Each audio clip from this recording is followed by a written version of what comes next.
বেঈমানের মনে তো ইশকে রাসূল কিছুই ছিল না, টাকার লোভে পড়ে পুরুষ হারেস শেষ সময় ডাক দেখে, বিবিরে সামনে থেকে সরে যা, দাঁড়াবি না, 1000 স্বর্ণ মুদ্রা আমার পাওয়া লাগবে।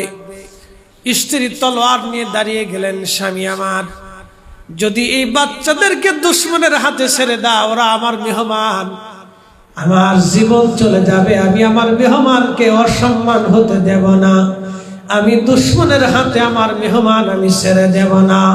একবার জোরে বলা যাবে কি ইয়া রাসূলুল্লাহ? আমি আমার মেহমান ছেড়ে দেব না। তলোয়ার নিয়ে দাঁড়িয়ে গেলেন। ওই মহিলার একটা গোলাম ছিল, নিগ্রো কালো, এই গোলাম বর্শা হাতে করে দাঁড়িয়ে গেলেন। গোলাম ডাক দেখে, মালিক, আইনগতভাবে আপনি আমার মালিক, কিন্তু এই যে আমার হাতে বর্শা দেখতেছেন, এখন আর আপনাকে মালিক বলে কোনো খাতির করব না, আপনি মালিক, আমি গোলাম। গোলামের পরিচয় দেব না, মনিবের পরিচয় দেব না, কারণ যেই 2টা সন্তানকে আপনি ধরে নিয়ে যাচ্ছেন এরা আমার রাসূলের বংশধর, নবীর আওলাদ। আমি আপনার গোলাম হতে পারি, কিন্তু বর্শা নিয়ে দাঁড়াইলাম, যদি এদেরকে দুশমনের হাতে দিতে হয় আমাকে আগে শহীদ করতে হবে, তারপরে এদেরকে দুশমনের হাতে দিতে পারবেন। আমি বাঁচা থাকতে এদেরকে দুশমনের হাতে দিতে দেব না। একবার জোরে বলা যাবে কি আল্লাহু আকবার? ইশকে রাসূল, আশিকে রাসূল, অনেক কোরআন হাদিস পড়লে আশিকে রাসূল হওয়া যায় না। কারণ কোরআন হাদিস পড়ে অনেকেই ইয়াজিদকে প্রশংসা করে, কোরআন হাদিস পড়ে আমার রাসূলের শানে বাজে কথা বলে। কালকে তো এক হারামজাদা বলতেছে, নবীজি সাহাবীরা অন্যের স্ত্রীর দিকে লোভাতুর হইতেন, পরকিয়া করতেন। জোরে জোরে জোরে জোরে। যদি ওমর ফারুক থাকতেন তাহলে এতদিন পর্যন্ত, এই সময় পর্যন্ত পৃথিবীতে বেঁচে থাকার অধিকারী ছিল না তার। কি কথা কান নাকি? যদি ওমর ইবনে আব্দুল আজিজ রহিমার থাকতেন তাহলে এই সময় পর্যন্ত বেঁচে থাকার কথা ছিল না তার। যদি সুলতান মাহমুদ গজনবী থাকতেন, সুলতান ফাতে মোহাম্মদ থাকতেন, তাহলে এই সময় পর্যন্ত সে বেঁচে থাকার প্রশ্নই ছিল না। সে আল্লাহর রাসূল ও সাহাবে کرامকে গালি দিয়েছে, বাজে কথা বলেছে, তাদের চরিত্র নিয়ে বাজে কথা বলেছে। কথা বলেন না কেন? ঠিক না বেটা? কিন্তু আমরা বাঙালি মুসলমান দল পূজারি। আমরা কি পূজারি? দল পূজারি। আমরা পীর পূজারি। ছাগল, আমরা পীর পূজারি না বেটা। ওরা তো সব দল পূজারি, ওরা সব দল পূজারি। দলে পূজা করার কারণে হক রে হক বলতে পারে না, বেহক রে বেহক বলতে পারে না, সর রে সর বলতে পারে না, ডাকাত রে ডাকাত বলতে পারে না। ভালো করে শুনে যাবেন হাজরত আওলাদ রাসূল ইমাম হুসাইন রাদিয়াল্লাহু আনহুর মুহিব্বিন মুসলিমিন আকিলের ছেলে দুটা বাঁচানোর জন্য সেই গোলাম দাঁড়িয়ে গেলেন। যুদ্ধ হলো গোলাম মনিবের, যুদ্ধে ছেলেটা পরাস্ত হলো। এই গোলাম নবীর ইশকে নিজের জীবন কুরবানি দিলেন। নবীর ইশকে নিজের জীবন কুরবানি দিয়ে প্রমাণ দিলেন, ইয়া রাসূলুল্লাহ, আমি একজন দুনিয়ার গোলাম ছিলাম, কিন্তু আপনার গোলামি করার জন্য আমি আমার জীবন দিয়ে দিলাম। ইয়া রাসূলুল্লাহ, আমি আমার জীবন দিয়ে প্রমাণ করে গেলাম আমি আপনাকে ভালোবাসি। শুধু আপনার মহব্বতে পড়ে আপনার আওলাদের জন্য আজকে জীবন দিয়ে দিলাম। এই জন্য আমি আগেই বলেছি, ইশকে রাসূল কার অন্তরের ভিতরে কখন আসবে কেউ জানে না। সে দিন মজুর না, রিকশাওয়ালা না, সাধারণ না, শিক্ষিত না অশিক্ষিত। বন্ধু, হই যে সেই কাঠ মিস্ত্রি ইলমুদ্দিনের কথা আপনারা শুনেছেন। নবীর ইশকে ইলমুদ্দিন শহীদ হয়েছিলেন, কিন্তু কাঠ মিস্ত্রি ছিলেন, লেখাপড়া জানতেন না। ইশকে রাসূলের কারণে ইলমুদ্দিন নিজের জীবনকে কুরবানি দিয়েছিলেন। যুগে যুগে নবীর প্রেমে যারা জীবন দিয়েছে, আপনি তাদের দিকে যদি তাকান, লেখাপড়া ছিল না হযরতে বেলাল, লেখাপড়া ছিল না হযরত ওয়াসাল কারনি, লেখাপড়া ছিল না হযরতে আবু যার গিফারি, লেখাপড়া ছিল না হযরতে খাব্বাব, লেখাপড়া ছিল না হযরত সুমাইয়া, লেখাপড়া ছিল না হযরত ইয়াসার, লেখাপড়া ছিল না বহু সাহাবীর, কিন্তু ইশকে রাসূল দিয়া নিজের জীবনকে তারা কুরবানি করে দিয়ে গেছে। লেখাপড়া হলেই আশিক রাসূল হওয়া যায় না, আশিক রাসূল হতে হলে একটা দিল লাগে, যেই দিল নবী প্রেমে জীবন দেবে। কথা বলেন ঠিক না বেঠে? রাসূল প্রেমে যেই দিল নিজের জীবন কুরবানি করবে, এটাই আশিক রাসূল। এই দিল সবার নসিব হয় না। গোলাম নিজের জীবন দিয়ে দিল। মহিলার দুইটা ছেলে ছিল, বাবার সামনে তলোয়ার নিয়ে দাঁড়িয়ে গেছে, ডাক দিয়ে বলতেছে, পিতা আজকে সন্তানের পরিচয় হবে না, তুমি যাদেরকে তুলে নিয়ে দুশমনের হাতে দিতে যাচ্ছ এরা মেহমান, এরা রাসূলের আওলাদ, এরা আমাদের মেহমান। আমি তোমার সন্তান, শহীদ হব, জীবন দেব, প্রয়োজন বোধে তোমাকে হত্যা করব, বাপের পরিচয় হবে না, সন্তানের পরিচয় হবে না। আজকে রাসূলের পরিচয়ে নিজের জীবনকে কুরবানি করব, কিন্তু মেহমান রাসূলের আওলাদকে দুশমনের হাতে তুলে দিতে দেব না। একসাথে বলা যাবে মারহাবা। এরা আশিক রাসূল, এরাই আশিক রাসূল। আজকে আমরা হইছি এমন আশিক রাসূল, কোন শায়েখ দিয়ে, ব্যক্তি দিয়ে আমরা রাসূল চিনতে চাই, বলে অমুক শায়েখকে বলছে। শায়েখের কপালে জুতা না, যে শায়েখ আল্লাহ রাসূলের ইজ্জতের চাদর ধরে, ওই শায়েখের 14 পুরুষকে তালাক দিতে হবে। এই আসতে বলবে না, জোরে বলেন। যেই দলের লোকেরা তাদের লেখনীতে আল্লাহ রাসূলের সম্মান হানি করে, নবীর প্রশংসাকে, নবীর ইজ্জতকে, নবীর শানকে ইচ্ছা করে খাটো করে, ওই দলের গোষ্ঠী মারতে হবে, ওই দল 14 তালাক মারতে হবে। কথা বলেন না কেন? যারা বলে 14 তালাক দিতে হবে, 22 তালাক মারতে হবে, কোটি তালাক দিতে হবে।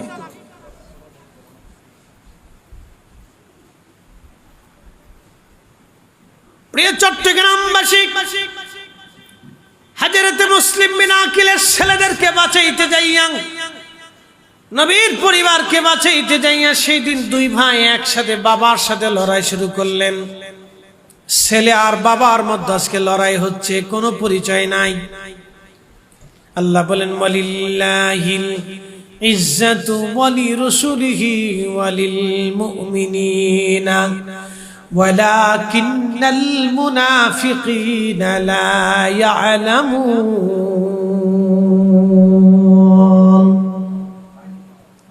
মুনাফিকরা নবীর ইজ্জত বুঝে না, ইমানদার নবীর ইজ্জত বুঝে, মুনাফিক নবীর ইজ্জত বুঝে না, ইমানদার রাসূলের ইজ্জত বুঝে।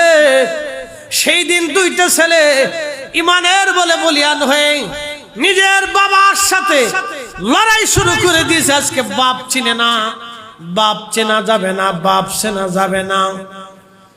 সূরা মুনাফিকের তাফসীরের মধ্যে পড়ে দেখবেন, আব্দুল্লাহ ইবনে উবাই যিনি মুনাফিক সর্দার ছিলেন, তার ছেলের নাম আব্দুল্লাহ ছিল। নিজের ছেলেটা বাবার গলার মধ্যে তলোয়ার চেপে ধরে বলেছিলেন, বাবা আমি তোমার সন্তান, কলিজার টুকরা ছেলে বলতেছি, রাসূলের মহব্বতে নবীর পক্ষে বলে কথা বলতেছি, আজকে বাপ চিনব না, বাবার দেহ থেকে মাথা আলাদা করে ফেলবো। আবু উবাইদা ইবনে জাররাহ বদরের প্রান্তরে নিজের বাবার শরীরের ভিতরে তলোয়ার চেপে ধরেছিলেন, নিজের বাবাকে নিজে হত্যা করে ইমানের পরিচয় দিয়েছিলেন, বলেছিলেন, বাবা আজকে নবীর পক্ষে দাঁড়াইছি, আজকে বাবা চিনব না, সন্তান বাবার পরিচয় হবে না। আবু উবাইদা ইবনে জাররাহ নিজের বাপ হত্যা করেছিলেন নবীর পক্ষে দাঁড়াইয়া। হযরত আব্দুল্লাহ নিজের বাবার গলার মধ্যে তলোয়ার ধরেছিলেন নবীর পক্ষে দাঁড়াইয়া। আজকে রাসূলের পক্ষে দাঁড়াইয়া এই দুইটা ছেলে বাপের বিরুদ্ধে তলোয়ার ধরে দাঁড়িয়েছে। যুদ্ধ হলো বাপ বেটার মধ্যে, দুই যুদ্ধে বাবা এবং ছেলের ভিতরে দুইটা সন্তান, দুইটা ছেলেই শহীদ হয়ে গেল, নিজের জীবন দিয়ে দিল, কিন্তু দুশমনের রসুলের কাছে মাথা নত করে নাই, আওলাদের রসুলকে দুশমনের হাতে ছেড়ে দেয় নাই। একবার জোরে বলা যাবে কি আল্লাহু আকবার। তেলের গাড়ি তেলে চলে, হাওয়ার গাড়ি হাওয়ায় উড়ে, বিনা তেলে চালায় গাড়ি নবী সুলাইমান। আমরা সেই মুসলমান, আমরা সেই মুসলমান। কথা বলেন ঠিক কিনা? সালাতুন ইয়া রাসূলুল্লাহ আলাইকুম সালামুন ইয়া হাবিবাল্লাহ আলাইকুম সালাতুন ইয়া রাসূলুল্লাহ আলাইকুম। খবর লও ইয়া রাসূলুল্লাহ, খবর লও মেরে মাওলা মেরে আকা, খবর লও সালাতুন ইয়া রাসূলুল্লাহ আলাইকুম।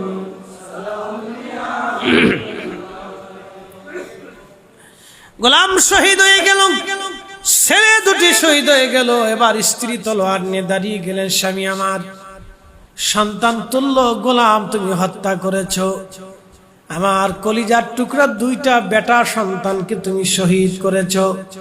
তিনটা সন্তান আমার কলিজার টুকরারা আমার সামনে আর শহীদ হয়ে গেছে।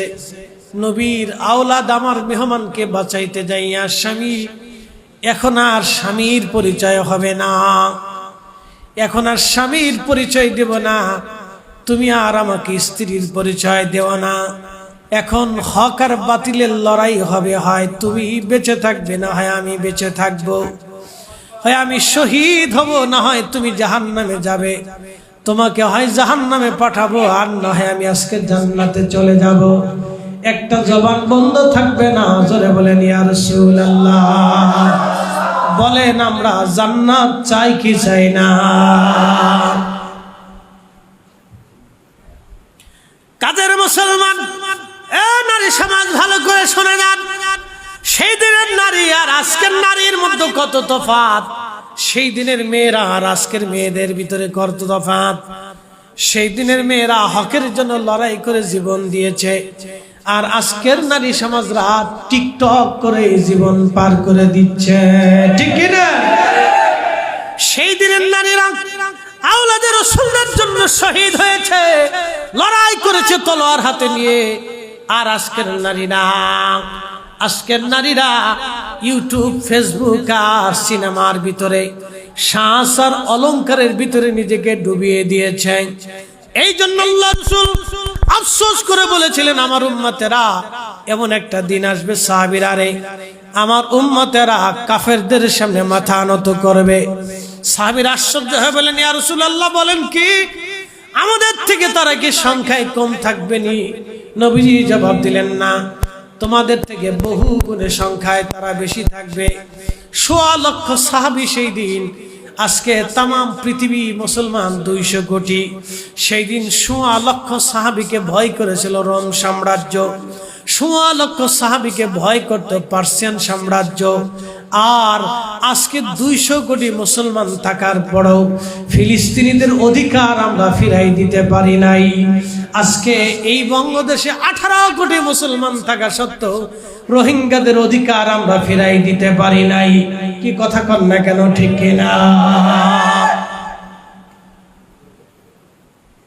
সেদিন মাত্র ১.৫ লক্ষ সাহাবীর ভয়ে রোম এম্পায়ার, আজকের ন্যাটো জোট, রোম এম্পায়ার, পার্সিয়ান সাম্রাজ্য, আজকের ধরেন ইরান, রাশিয়া, চীন, উত্তর কোরিয়ার জোট ধরে নেন। সেই দিনের সেই সাম্রাজ্যগুলি ১.৫ লক্ষ সাহাবীর ভয়ে থরথর করে কাঁপত। যুদ্ধের ময়দান থেকে তারা পালিয়ে যেত, যুদ্ধ করার সাহস পেত না।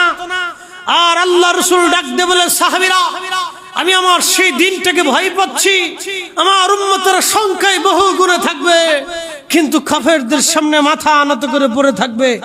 সাহাবে کرام আশ্চর্য হয়ে বলেন, ইয়া রাসূলুল্লাহ, তারা কি সংখ্যায় কম থাকবে? নবীজি বললেন, না, তোমাদের থেকে বহু গুণে সংখ্যায় বেশি থাকবে। কিন্তু সাহাবে کرام প্রশ্ন করলেন, ইয়া নবী আল্লাহ, তাহলে তারা কেন মাথা নত করে থাকবে? নবী বললেন, তোমরা জীবনটাকে ভয় পাও না, মৃত্যুটাকে কবুল করে নাও। তোমরা জিন্দেগিকে লাথি মেরেছো, দুনিয়ার সুখ আর সুখ ঐশ্বর্যকে লাথি মেরেছো, শাহাদাতকে বরণ করেছো, মৃত্যুকে পছন্দ করেছো। কিন্তু আমার উম্মতেরা দুনিয়াকে ভালোবাসবে, মৃত্যুকে অপছন্দ করবে, শাহাদাতকে ভয় পাবে। এই জন্য তারা কাফেরদের সামনে মাথা নত করে থাকবে। তোমরা যেমন মাথা উঁচু করে আছো, তারা মাথা নিচু করে থাকবে। হে নারী সমাজ, হে পুরুষ সমাজ, হে যুব সমাজ, আজকের সেই দিন শাহাদাতে কারবালা আসছে।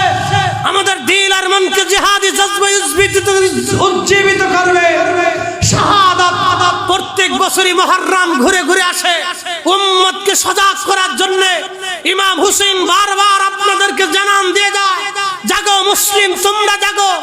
আমি এই উম্মতের জন্য সন্তান শহীদ করেছি, আমি পরিবার বিচ্ছিন্ন হয়েছি, ভাই শহীদ হয়েছে, বাবা শহীদ হয়েছে, আমি নিজে শহীদ হতে যাচ্ছি, আমিও শহীদ হয়েছি, আমার সন্তানদেরকে কুরবানি করেছি তোমাদের জন্য।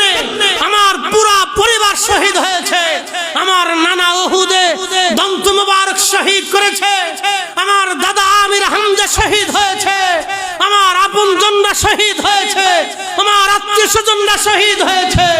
হে আমার নানার উম্মতেরা, আবার মুহররম ঘুরে আসতেছে, তোমরাও হকের জন্য প্রস্তুতি নাও। আমাদের দিল ও মুহাব্বত নিয়া তোমরাও তোমাদের দিলকে শাহাদাতের জন্য উজ্জীবিত করো। হুসাইন ইসলামের জন্য তোমাদের দিলকে উজ্জীবিত করো। সেই জন্যই মুহররম বারবার আসে। কথা বলেন ঠিক না বেঠিক?